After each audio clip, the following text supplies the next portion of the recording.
My name is Diane Walker, and the story I'm about to tell begins on a warm Saturday afternoon in Lincoln Springs, Montana, the quiet American town I call home. Lincoln Springs is the kind of place where the sky feels too big for the land beneath it, where every sunset settles over the hills like a soft blanket. I love the calm here, maybe because my life hasn't always been calm. But on that day, I wasn't thinking about peace or comfort. I was thinking about my brother's wedding and how I hoped, more than anything, that we might have one day without tension. I should have known better. The wedding was held at Ridgewood Estate, an old countryside house that looked like it had been flown straight out of Europe and dropped gently onto American soil. The building was stone, thick and timeless, with climbing roses that tangled around iron balconies. The windows were tall, wide open, and spilling warm light across the garden. As I walked up the long gravel path, I could hear the sounds of guests laughing, glasses clinking, and music drifting from a violinist under a white canopy.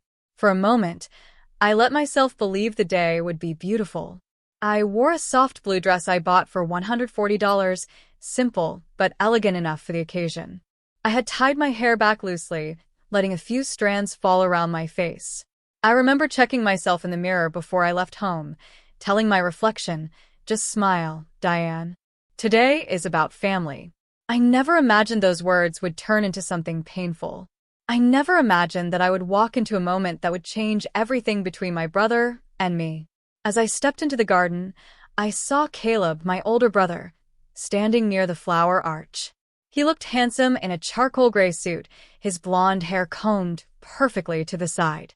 His bride-to-be, Marissa Bennett, stood beside him, glowing in a cream-colored dress that shimmered when she moved. Her parents, Mr. and Mrs. Bennett, were smiling proudly. Everyone seemed happy, warm, full of promise. I truly wished the best for them. But then Caleb saw me. He lifted his arm and pointed straight at me, almost like he was presenting something amusing to a crowd. "This is my sister, Diane," he said loudly, loud enough for the people around him to turn their heads in my direction.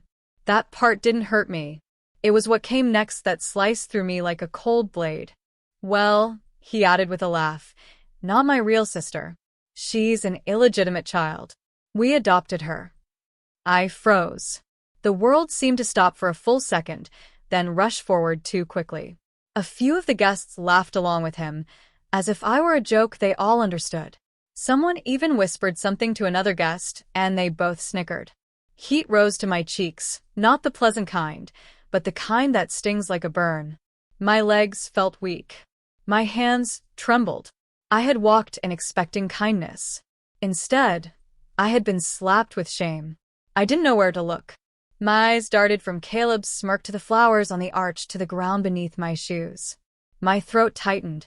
I swallowed hard and tried to stay steady, but I felt like a child again, small, unwanted, and out of place. But before I could say anything, before I could even decide whether to walk away or stand there, something unexpected happened. Marissa stepped forward so quickly her dress swished sharply around her ankles. Her expression had changed completely. Just moments earlier, she had been the picture of calm joy, but now her face burned red, her jaw tight with anger. "What did you just say?" she snapped, turning on Caleb as if he had betrayed every value she believed in. Her voice wasn't loud at first, but sharp enough to silence the laughter around her. "Caleb, are you out of your mind?" He blinked at her, confused. "What?" "It's just a joke." "A joke," she repeated, her voice rising. "You think humiliating your own sister is funny? You think calling her illegitimate is something to laugh about?" She glanced back at me, her eyes softening for a moment before turning fiery again. "This marriage won't happen. How dare you speak like that? You could have dropped a pin and heard it hit the ground." Guests stopped talking. The violinist lowered her bow. Someone gasped. Even the breeze seemed to pause in the air. Caleb stared at her, stunned, like he had been slapped. "Marissa, what are you talking about? You're ending the wedding because of her." He said her like I was a problem, like I had stepped into his life only to ruin it. Marissa didn't even look at him. She stared at the garden floor for a moment, pulled the engagement ring off her finger, and placed it firmly in his hand. "I'm ending it because of you," she said. "You show cruelty without even thinking. And if you can't respect your own sister, you won't respect a wife." All around us, people whispered. Some looked at Caleb in disbelief. Some looked at Marissa as if she had suddenly become the bravest woman they'd ever seen. Others looked at me, and I wasn't sure if it was pity or guilt in their eyes. Maybe both. I didn't speak. I didn't move. My voice was lost somewhere inside me, tangled up with years of hurt I had swallowed quietly. I simply stood there, letting the scene unfold like a story I never asked to be part of. Caleb tried to reach for Marissa's hand, but she stepped back. His voice cracked. "Wait, Marissa, you can't do this. Not today. Not like this." "I didn't do this," she said calmly, though her eyes were bright with emotion. "You did." Then she turned to me again, and her voice softened. "Diane, you deserve better than this. You always have." And with that, she walked away, her parents following her with worried faces. Caleb was left standing under the arch, holding a ring and looking like the ground had opened beneath him. And as everyone watched in stunned silence, I realized something very clearly. He had no idea who I truly was. Not as a sister. Not as a woman. Not as a person. And that was where the real story began. After Marissa walked away from the altar, leaving my brother standing alone with his shame, I remember feeling both numb and alert at the same time. It was as if my body had turned to stone, but my mind suddenly woke up after years of silence. People whispered, stared, and shifted uncomfortably, unsure of whether to comfort him or to avoid taking sides. No one came near me, though. Maybe they were afraid I would break down or cry or explode in anger. But I didn't do any of those things. I simply stood there, letting the truth settle in the empty space between us all. Caleb had always seen me as the quiet one, the girl who didn't argue, didn't fight, and didn't interrupt him. I think he believed that meant I was weak or simple or less important.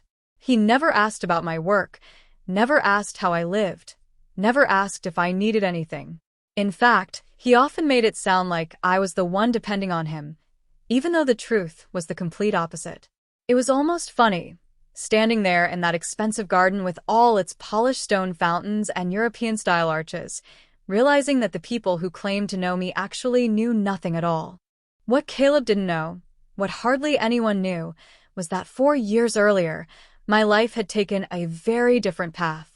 After years of small jobs, saving every dollar and learning everything I could from online courses, I decided to start my own consulting company in a small American city called Portwell, Colorado. I named it Brightleaf Consulting, mostly because I wanted something hopeful, something that reminded me of new beginnings and fresh chances. The name felt like sunlight, and back then, I needed sunlight more than anything. The beginning wasn't easy. I worked out of the smallest rented office you can imagine, just a desk, a lamp, and a second-hand filing cabinet that wobbled when you touched it. There were nights when I sat alone at that little desk until 3 in the morning, writing proposals until my fingers cramped. I ate cereal for dinner more times than I want to admit, choosing cheap food so I could afford to pay for software tools or marketing flyers. I still remember the night when my company earned its first real profit, $3,200 from a medium-sized business in Denver that needed help restructuring its internal systems. I cried when that payment cleared. Not because of the amount, but because it meant the world was finally giving me a chance. My business grew slowly but steadily. I hired my first employee, then a second. And over time, I learned to trust myself in ways I never had before. I didn't brag about it. I didn't announce it to my family. I didn't post about it online. I kept my life private, partly because I liked peace, and partly because my family had a habit of turning anything good into a point of jealousy or comparison. I didn't want that. I just wanted to build something real. Ironically, the person who benefited the most from my success was the same brother who humiliated me at his own wedding. 2 years after I started Brightleaf, Caleb lost his job. He had no savings. He never kept money long enough for it to grow. He had debts, unpaid bills, and a small apartment he could barely afford. One night, He came to my house in Lincoln Springs, trembling with frustration and fear. He told me he didn't know what to do. He didn't tell me he respected me. He didn't tell me he wanted to change his life. He simply said, "Diane, I need work." I could have told him the truth right there, that I owned a company, that I had a position open, and that I could help him. But I knew my brother. If I told him I was the owner, he would never take the job. Or worse, he would take it while acting like he was above everyone. So I made a quiet decision. I called one of my managers, a dependable man named Ethan Fairchild, and arranged everything without revealing my identity to Caleb. The next week, Caleb was hired as a junior operations assistant at $27 an hour, a generous wage for someone with no degree and no recent work experience. He never knew the job came from me. He never knew that every time he stepped into that office in Portwell, he was walking into a company born for my sweat and sacrifice. He never knew that the paycheck he relied on was signed by my hand. And he definitely never knew how many times Ethan reported to me about his behavior, his progress, or his constant complaints about his poor adopted sister. Sometimes the reports made me laugh, sometimes they made me shake my head. But I never confronted him. I wanted him to grow on his own, not because I pushed him. And then there was Marissa. She joined Brightleaf Consulting about 8 months after Caleb did, working in a different department under one of our project leaders. From the very first day, she treated me with respect, not because I was the owner, but because she was simply that kind of person. She worked hard, listened carefully, and always offered help when she could. When she eventually started dating Caleb, she came to me privately to tell me. She didn't need my permission, of course, but she said she wanted to be honest with me. That moment told me more about her character than anything else could have. Over the months that followed, she confided in me quietly. She never said anything cruel, but she did mention how Caleb occasionally spoke about me, calling me the adopted one, the quiet one, or the one who always needs help. She never liked hearing those things, but she also didn't want to ruin their relationship by arguing about me every time he said something ignorant. So she kept her peace. Until the wedding. Until the moment he humiliated me publicly. Until she realized the man she loved wasn't the man she thought he was. And while everyone else saw a ruined wedding, Marissa saw something different. She saw the truth he had tried to hide. She saw the person I truly was. And she refused to let him stand on my dignity. Standing in that garden, watching the engagement fall apart, I realized something else too. The truth I had hidden for years was no longer going to stay in the shadows. My brother thought he knew me, but he had no idea who I had become. And soon, he would learn everything he had never bothered to ask. For a long moment after Marissa placed the engagement ring into Caleb's hand, the world around us felt strangely hollow. It was as if every sound, every breath, every rustle of fabric, every whispered conversation was being swallowed by the weight of what had just happened. The sunlight still shone across the garden, warm and golden, but there was nothing warm about the atmosphere anymore. The beauty of the place, the ivory roses, the carved stone pathway, the delicate decorations that had been arranged for months, all of it seemed out of place. A wedding without joy becomes nothing more than decoration over truth. Marissa stood tall, though I could tell she was shaking inside. Her white heels trembled slightly on the stone floor, the same floor that had been meant to welcome her into a new life. Instead, it carried her away from a man she no longer believed in. Her parents watched her with stunned expressions, their pride replaced by disbelief. A few moments earlier, they had been laughing and celebrating like any parents would at a wedding. Now they watched their daughter walk away from the future they had imagined for her. But before she left the archway completely, she turned and walked straight toward me. Each step she took echoed sharply, like the sound of honesty cracking through a lie. Her face was flushed with anger, but not at me, at what had been said about me. When she stopped in front of me, her voice softened in a way that almost broke me. "Diane," she said gently, "you don't deserve this. You've helped so many people, including your brother. I'm sorry." Her apology made something inside me twist. After everything that had happened, she was the one apologizing. For a moment, I couldn't find my voice. All I could do was look at her, this woman who had just shattered her own wedding rather than allow disrespect to continue. I had always admired her strength, but in that moment, I realized it was deeper than I ever knew. Caleb must have felt the situation slipping through his fingers, because he suddenly grabbed her arm. Not roughly, not violently, but desperately, like a drowning man reaching for anything to pull him back to safety. "Marissa, wait," he cried. "Don't end this because of her. Because of her." That was when the last piece of the lie fell apart. Marissa's expression hardened instantly. Her eyes, which had been soft just moments earlier, turned cold and sharp, like ice forming over water. She pulled her arm from his grip, as if his touch burned. "Because of her?" she repeated slowly, her voice like a blade. "She's your boss, Caleb." "She's the woman who gave you a job when you had nothing. She made sure you could pay your rent, your bills, your food. She helped you build a life you didn't bother appreciating. And you humiliated her today." "I'm done, Caleb. This wedding is over." Caleb's entire body seemed to collapse inward, as if her words knocked the breath out of him. He looked down at the engagement ring now sitting cold in his hand. It should have been a symbol of love, of hope, a connection between two people beginning a new life. But in that moment, it looked like nothing more than a shiny reminder of his own cruelty. All around us, the guests stood frozen. Some whispered behind their hands. Some shook their heads. Some looked away, embarrassed to have witnessed such an intimate truth unfold in public. Even the violinist, who had been playing a soft melody earlier, had stopped completely, bow hovering in midair as if afraid to move. Marissa's parents approached her, placing gentle hands on her shoulders, guiding her away. They didn't protest her decision. They didn't scold her. They simply recognized the strength it took to stand up for what was right, even when it meant walking away from a moment they had dreamed about for years.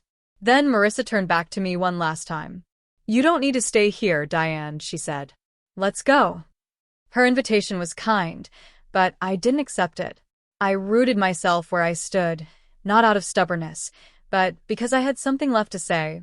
Words I had carried for years, but never found the courage to speak out loud. "I'm not leaving yet," I told her quietly. Caleb looked up slowly, his eyes wide and full of confusion. Maybe he expected me to protect him. Maybe he thought after everything I had done for him, I would step in and defend him. But he didn't understand. He had never understood. I stepped forward, just enough that he could not avoid my gaze. "Caleb," I began, my voice calm, almost too calm for the storm inside me. "I would have given you everything. A job. A home. A family. I supported you when no one else could. But today, you took something I never gave you permission to touch." His breath hitched slightly. "Diane," he whispered. "You took my dignity," I said. "And that is something I will never allow anyone to take again." He stood there silent, as if each word had sunk into him like heavy stones. His suit, once neat and proud, now looked wrinkled and helpless. The confident man who earlier laughed with guests was gone. In his place stood someone small, someone exposed, someone who finally saw the consequences of his thoughtless cruelty. Guests began drifting away in slow groups, murmuring to each other, avoiding eye contact. Some glanced at me sympathetically, but none approached. Maybe they were ashamed, or maybe they simply didn't know how to handle truth laid bare in the middle of a wedding aisle. The celebration, the ceremony, the music, the speeches, all of it dissolved like mist. Nothing remained but silence and the sound of people walking away, their footsteps trailing off into the distance. And the wedding that should have been full of joy and promise ended before it even began. But for me, something else began that day. A shift. A realization. A turning point. The moment I saw my brother's mask fall away, I finally understood that the truth, no matter how painful, was always better than silence. And I knew that the next chapter of my life was waiting for me just beyond that broken archway. 2 days passed after the ruined wedding, and both days felt strangely quiet, like life was holding its breath. Lincoln Springs is usually peaceful, but this was a different kind of silence. It followed me through every room of my house, wrapped around me at night, and sat with me at my breakfast table each morning. I had a small white house with a porch swing, the first home I ever bought with my own money, $52,000 from a contract I once worked hard to win. That house represented everything I built on my own, everything the world thought I couldn't do. It was my space, my history, and my safety. I hoped those 2 days would be enough for things to settle inside me, but the hurt from the wedding didn't fade. It lingered like a bruise under the skin. On the third morning, while I was watering the flowers on my porch, I heard slow footsteps coming up the gravel road. I didn't turn immediately. A part of me already knew who it was. When the footsteps stopped at my gate, I finally lifted my eyes, and there he stood, Caleb, my brother, with a bunch of wilted flowers in his hands and a face full of regret. The flowers looked like they had been bought without thought and carried around too long, their petals sagging as if they shared his shame. For a moment, neither of us spoke. The breeze rustled through the leaves above us, and a distant car hummed on the main road. Everything around us felt too calm for the storm sitting between us. He stepped forward slowly. "Diane," he said, his voice cracking at the edges. "I'm sorry. I didn't move. I only watched him. I wanted to see if he truly meant those words, or if they were just another quick patch he hoped would fix everything without effort." He swallowed hard before continuing. "I was stupid," he said. "I didn't mean what I said at the wedding. I shouldn't have joked like that. I don't know what I was thinking. Please forgive me." His voice trembled as he spoke, and for a moment I almost felt sorry for him. But then the memory of his laughter at the wedding hit me again, the carefree, cruel sound of it, the way he pointed at me as if I were nothing more than a story to mock. And all the years of quiet patience I had given him came rushing back. I had protected him when our parents argued. I had helped him through school projects he procrastinated on. I had been there when he had no money, no stability, and no plan. And when he needed a job, I gave him one without telling him it was mine to give. But none of that mattered to him. Not enough to treat me with basic respect. I placed the watering can down gently on the porch railing. "Caleb," I said, my voice calm but steady, "you showed me exactly who you are when you said those words." He blinked rapidly, as if hoping tears would soften my heart. "I didn't know you were the owner of that company," he said, as though that detail excused everything. "If I had known." "That's the problem," I cut in gently. "You never tried to know me." My words hit him harder than anything else could have. He opened his mouth, but no sound came out. He had expected anger, maybe yelling, maybe tears. But not calm, not truth. Truth is heavier than anger. Truth doesn't need to raise its voice. He looked down at the flowers in his hands, almost embarrassed by them. I don't want to lose you," he whispered. I felt something twist inside me, not pain, but realization. For years I had been the one holding our connection together, the one reaching out, the one forgiving and forgetting. But a relationship held by only one person doesn't last. It only stretches until it finally snaps. "Caleb," I said, softer this time, "you lost me the moment you decided my value depended on what you believed I was, not who I truly am." He finally looked up at me, and for the first time in a long time, I saw him as a man, not as my older brother. A flawed man who had lived too long believing others would clean up his mistakes. A man who had leaned on my strength without ever trying to build his own. "Can't we start over?" he asked, his voice barely audible. I exhaled slowly. "Not right now."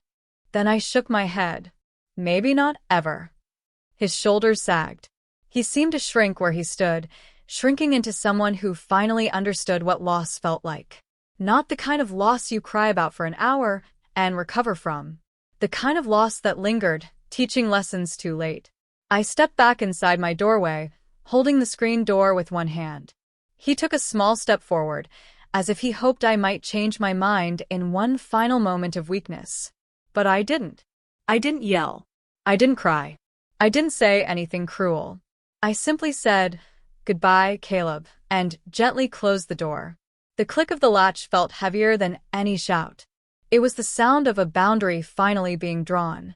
Inside my house, I pressed my back against the door, letting the silence settle around me.